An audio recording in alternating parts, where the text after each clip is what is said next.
Hello दोस्तों, हम लेके आ गए हैं आपके लिए एक नए चैप्टर की शॉर्ट नोट्स जो है सरल रेखा में गति।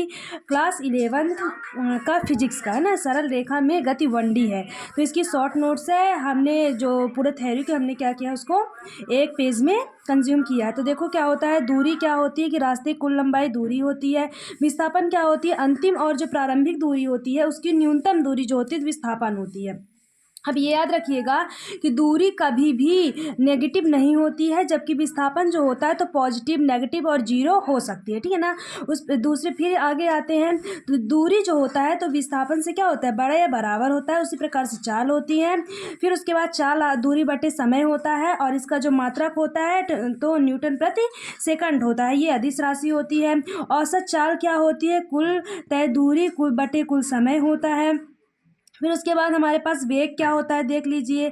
औसत वेग क्या होता है, औसत चाल वेग में काल्पनिक नियत मान होता है। जो औसत चाल या औसत वेग जो होते हैं उनमें जो मान होता है वो क्या होता है, काल्पनिक नियत मान होता है। फिर ताक्षणिक चाल या ताक्षणिक वेग देख लीजिए। ताक्षणिक यानी थोड़ा सा छोटा, जिसमें हम क्या करते हैं, अवकलन किया जाता है। ताक्षणिक का मतलब क्या होता है कि हम जो छोटा अंतर, ताक्षणिक यानी ताक्षणिक क्षणिक भर के लिए, यानी छोटा सा अंतर हम उसके लिए अवकलन करते हैं, तो उसमें वेग में भी हो जाएगा और चाल में भी हो जाएगा। फिर त्वरण देख लीजिए। त्वरण होता है वेग में परिवर्तन, क्या होता है, वेग में परिवर्तन अपॉन समय, वेग में परिवर्तन अपॉन समय, और इसका जो मात्रक होता है वो होता है मीटर प्रति सेकंड स्क्वायर। उसके बाद जो त्वरण, औसत त्वरण का सूत्र हो गया, ताक्षणिक त्वरण का सूत्र हो गया। अगर आप एक्स के सापेक्ष अगर आप अवकलन या समाकलन करते हो तो आप ये ए बराबर v d v upon a by dx लगाओगे। ओके, फिर ये हमारे पास आ जाते हैं गति के समीकरण, जो आप जानते हो बहुत ही इंपॉर्टेंट है ना, हर गति के समीकरण हमको याद होने चाहिए। फिर उसके बाद मध्य बिंदु पर वेग जो होता है, डायरेक्ट याद रखो, जो वेग होता है, वेग मीडियन मध्य वेग जो मध्य बिंदु पे होता है तो अंडर रूट का u square plus v square by 2 होता है।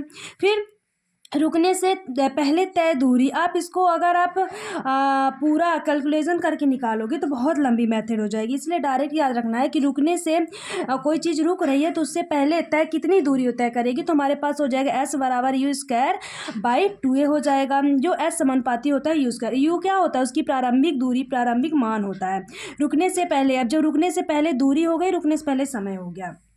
फिर उसके बाद आता है, ये इंपॉर्टेंट है, देख लीजिए। यदि T1 T2 बराबर हो T के तो एवरेज का सूत्र डायरेक्ट लगा के आप मान निकाल सकते हो, आपका उत्तर एकदम सही आएगा और हर जगह ये फॉर्मूला लगेगा। फिर अगर आप दूरी इसी प्रकार देखते हो तो D1/D2 बराबर D के होती है, तो आप ये वाला फॉर्मूला लगा के आप दूरी भी निकाल सकते हो, ठीक है ना। ये हो गया हमारे पास वी एवरेज की। फिर होता है एक समान गति में क्या होता है, असमान गति में क्या होता है। तो एक समान जो गति होती है उसमें वेग नियत होता है, जब वेग नियत हो तो त्वरण जीरो हो जाता है। असमान गति में क्या होता है, वेग नियत नहीं होता है। क्या होता है, देखिए, वेग नियत नहीं होता है तो त्वरण भी जीरो नहीं होगा, त्वरण भी जीरो नहीं होगा। और सबसे अच्छी ये ट्रिक है हमारे पास जो हम आपको दिखाने जा रहे हैं। ये ट्रिक क्या है कि अगर आप विस्थापन से वेग निकालोगे तो अवकलन करोगे, अगर वेग से त्वरण निकालोगे तो अवकलन करोगे। लेकिन अगर आप उल्टा कर रहे हो, त्वरण से वेग निकालना है तो समाकलन करोगे, और अगर वेग से विस्थापन निकालना है तो समाकलन करोगे, है ना। तो मतलब इस प्रकार से आप जब जाओगे तो अवकलन करोगे, लौट के आओगे तो समाकलन करोगे। बस यही पूरी हमारे पास शॉर्ट नोट्स हो गए। बस हमने एक पेज में इसे पूरा कंज्यूम करके आपको दे दिया है। अगर इसी प्रकार से आपको और भी शॉर्ट नोट्स चाहिए तो आप हमें ज़रूर बताइएगा। Bye bye.